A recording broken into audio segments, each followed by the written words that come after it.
Imagine taking any piece of data, whether it is a file, password, or even a book, and turning it into one small identifiable fingerprint. Now, even more spectacular, imagine that regardless of how big or small this piece of data may be, it can all fit into the same size fingerprint. So, whether or not it's the letter A or the entirety of War and Peace, it all fits together in the same mold and the same size. This isn't magic. In fact, this is one of the most important computer science tools that we use today to protect ourselves, known as hash functions. A hash function is a mathematical algorithm that takes an input of any size and turns it into an output of a fixed size using complex mathematical equations. This output is what we know as a hash. There are many different types of hash functions that you may use. These typically will start with SHA, which stands for Secure Hash Algorithm. First, there is the SHA-1, which is largely outdated today.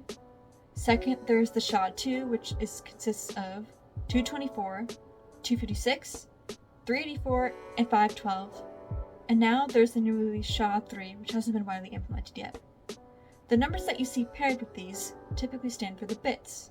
So, for example, SHA-256 will have 256 bits. Alongside that, SHA-256 tends to be the most used because it hits a sort of sweet spot in between. It's secure while not taking too much energy and power to run. Now, using the script for SHA-256, let's look at the properties of hash functions. Good hash functions typically have three crucial properties. First, they are deterministic, meaning that the same input always gives the same output. Second, they have the avalanche effect. One tiny tweak, like changing a single letter, can send the entire hash spiraling into a completely different and unpredictable pattern, like a single snowflake triggering an avalanche.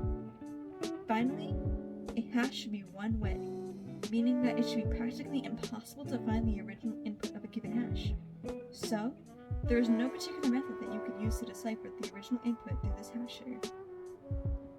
Alright, you may be wondering, how is any of this useful? Well, a key use of hashes is to protect your personal information, like passwords. Rather than storing your password in a database, sites will create a hash for your passwords using one of the hash functions I discussed, and store the resulting hash instead.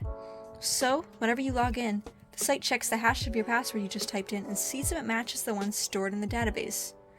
This means that even if the database leaks everywhere, attackers don't get your real password, just your hash, which is practically impossible to reverse.